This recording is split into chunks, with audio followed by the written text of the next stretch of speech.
сегодня мы будем учиться разжигать костер.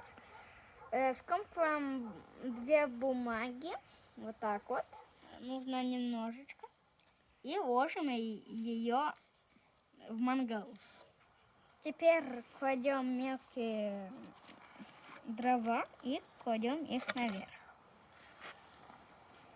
Сверху кладем дрова чуть покрупнее. Берем зажигалку, только брать это под присмотром.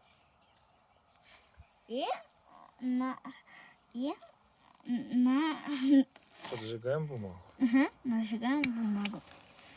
О, уже что-то пошло. Так.